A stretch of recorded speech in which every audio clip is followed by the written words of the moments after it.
Dinas Syariat Islam Kota Langsa Aceh akan memberlakukan hukum cambuk bagi pemain game online PlayerUnknown's Battlegrounds atau PUBG dan game sejenisnya.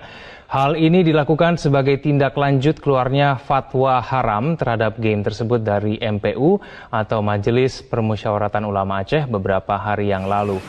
Setelah melakukan sidang paripurna secara pada tanggal 17 hingga 19 Juni yang lalu terkait dengan permainan game PUBG dan game sejenisnya, Majelis Permusyawaratan Ulama Aceh akhirnya mengeluarkan fatwa haram terhadap game yang sangat digandrungi remaja dan pemuda di seluruh dunia itu.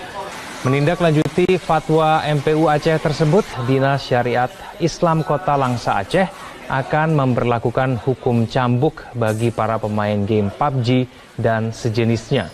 Selama ini game PUBG dan game sejenisnya dinilai dapat memberikan dampak